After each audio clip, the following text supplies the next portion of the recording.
Okay, first I'm going to say all praises, glory, down to see how about Shimmy al Shai, about Shim Kakadash. On your double honors to the apostles and teachers, Greg Milson from learning the truth. And I say Shalom to the hopeful elect of Israel. And I'm going to center this on Yahweh, Yahweh sending his son, Yahweh Shai, to save his people and ultimately to destroy Babylon the Great America. And when you go into Daniel, yeah, I'm just gonna read it and expound as I go along, because that's essentially the theme of this video. This is Daniel 2 and let me see here, 31. Thou, O King, sawest to behold a great image, this great, and Belteshazzar was given a vision, and I think it says in this very chapter as well.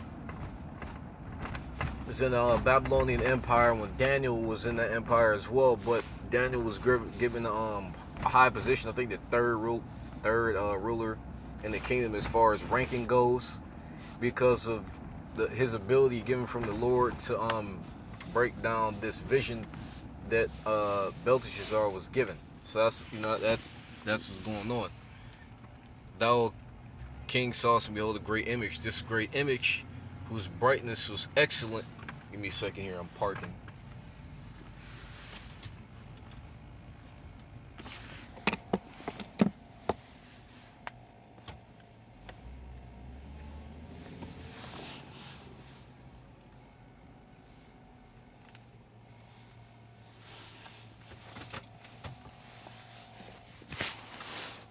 I'm gonna try to make this quick and just to the point.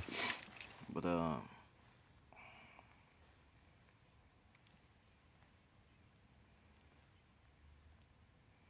behold a great image, this great image whose brightness was excellent, stood before thee, and the form thereof was terrible. The image's head was of fine gold, his breast and his arms of silver, his belly and his thighs of brass, his legs of iron, his feet part iron and part clay.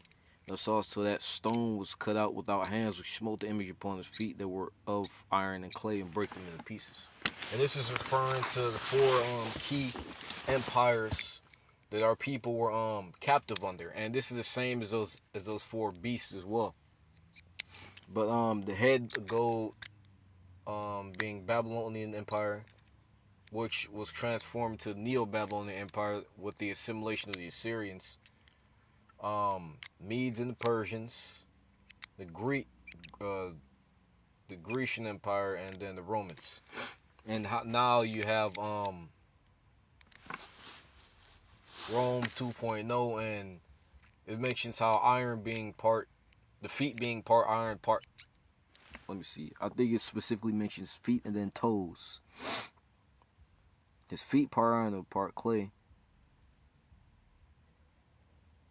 Yeah, it's referred to Esau's kingdom today, how it's fragmented. Because going down, it talks about how iron and clay can't mix. And when you take a look at Edomite nations and EU and NATO, essentially everybody's only getting along for the sake of their own profit. But as you can see that going on now, that they don't really trust each other.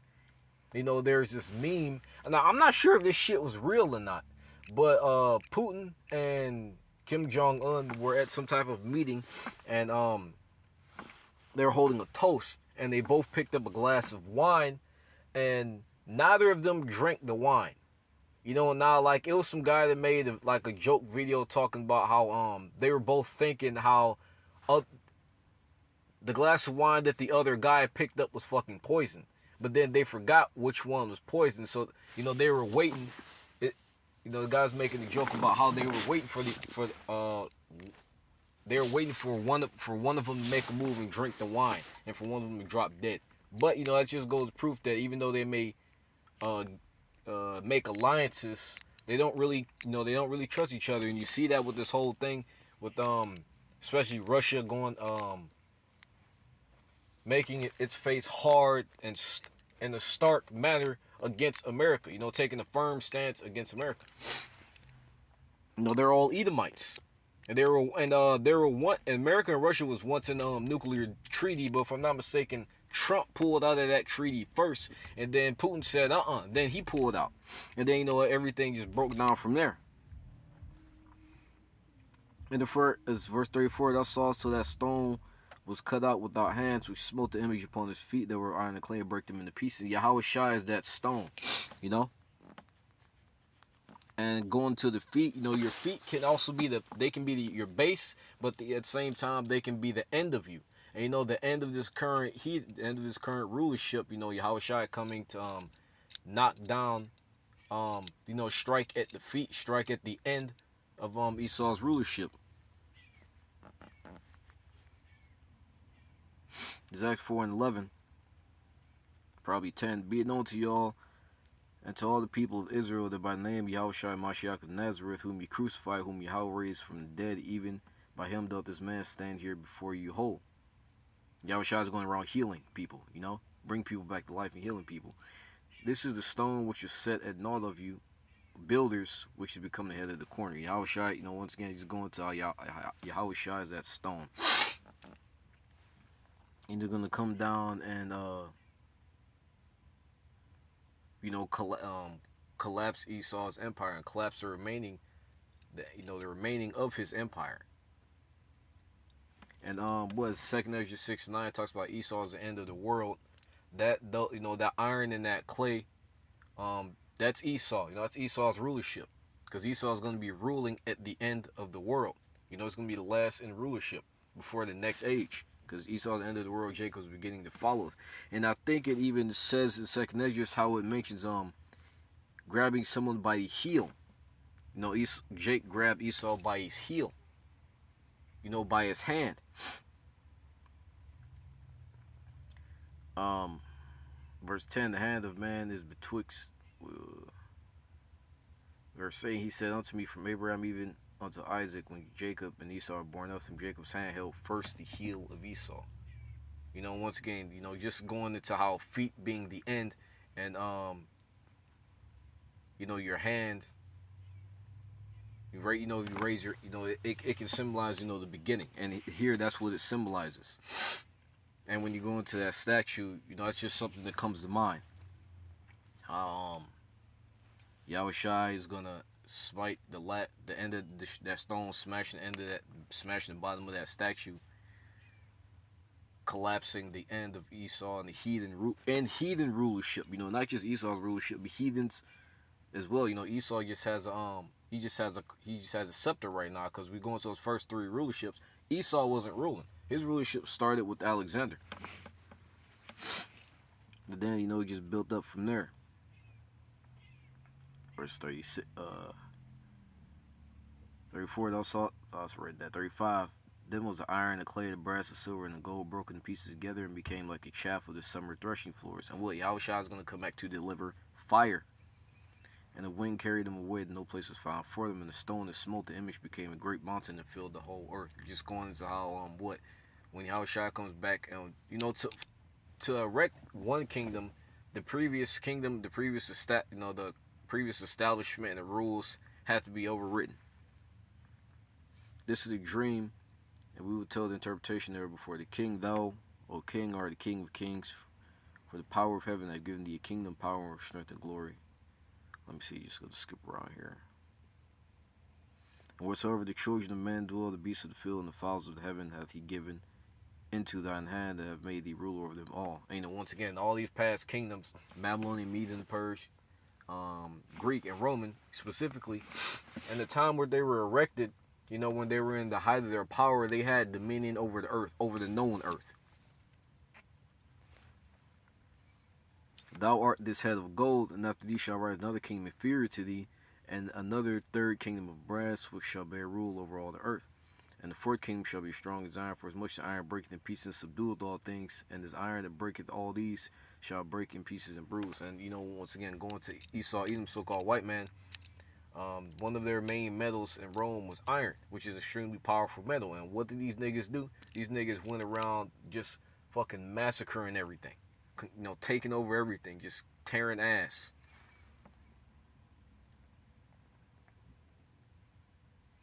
Whereas thou sawest the feet, the toes, part of potter's clay and part of iron, the kingdom shall be divided. And even when you go into Rome 1.0, they were divided. You know, one of the main causes for Rome, or few, was how their army was spread thin, which, you know, left, you know, lack of defense in certain areas, and they also believed in diversity. You know, there was infighting between different, you know, nations of people that they let into their borders and whatnot. And, you know, once again, that, you know, shit, just like what's going on now with America, you know, shit was falling apart. There shall be in it of the strength of iron, for as much as thou sawest the iron mixed with miry clay. As the toes of the feet were part iron, part of clay, so the kingdom shall be partly strong and partly broken. Whereas thou sawest iron mixed with miry clay, they shall mingle themselves to the seed of men, but they shall not cleave to one another, even as iron is not mixed with clay. And everybody, you know, so I don't want to say getting along, but everybody's coexisting, but they, you know, niggas hate each other. And even among Edomite, look at what you see going on with Netanyahu and who the fuck is he talking about? I think that's Hamas versus the Israeli niggas. But then whoever he's going against, he's calling them, I think he's calling them Amalek. But they're both fucking I think there's two other groups of Edomites. And you had this same thing going on with, I think, with the Romans and the Greeks. And I think it was the Romans that referred to the Greeks as Edomites. And they said, we're not Esau, they're Esau. And you see this nigga Netanyahu saying, we're not Amalek, they're Amalek. They're both fucking Edomites.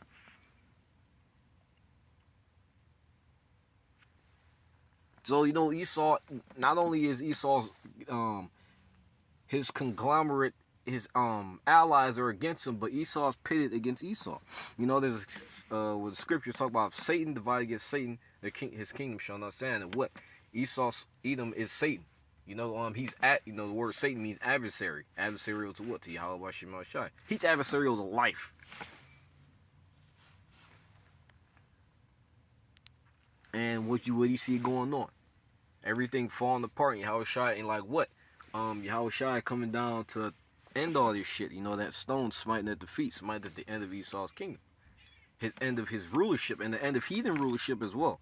Because like I said, once again, this time period we're going through with not only the age of Esau, but it's the age of heathen rulership. Because once again, Esau wasn't the only nigga in power. And all the heathen are getting their turn. Let me see. Is there anything else I had? And this might be it. Liberty. And you know, with that stone smashing, them toes in, it's gonna. That's, you know, what's included with that is the release of Yahweh Shemashai's people. Isaiah 61:1, the Spirit of the Lord Yahweh Shemashai power is upon me, because the Lord hath anointed me to preach good tidings unto the meek, which is the Israelites. He has sent me to bind up the brokenhearted Israelites, to proclaim liberty to the captives, Israelites, and to proclaim opening of the prison to them that are bound, Israelites. There's a scripture that talks about how the curses on us are going to be put on everybody else. But that doesn't change the fact that Hebrews 13 and 14, how we have no continuous city. This is not our kingdom. You know? You have some brothers that say how you can't be the perpetrator and the victim at the same fucking time. You're either one or the other. Esau want to try to say their people are going through shit too. Well, that's fine. That doesn't change the fact that it even says in the scriptures, no nation has went through the type of shit that our people have went through. Nobody. Not the oven babies. What's some other niggas? There's another group of niggas. Not the Japs. The noodle suckers. You know, with the whole plane bombing in 1.0. What's that? Pearl, you know, I'm not sure if I could say, you know, full names of certain shit. But, you know, Pearl plane bombing, you know, 1.0. Not the whole plane bombing 2.0. You know, them big buildings. that magically collapsed under themselves. Nobody went with the what? A couple dozen people got taken out, maybe a couple hundred. Come on, man. Look at the numbers with the native so-called Native American Indians. That's cause you had Gad, Reuben. That's like 2 or 3 tribes alone. And then you have the Negroes, so-called Negroes. But that was pretty much it. Hope it's that fun. So all praises, glory, now to Yahweh, Shema, Shah, Bashim, Gakadas. And your double answer, apostle, and teach great milestone, from the true Shalom. So hopefully Israel instruction, battle on great America.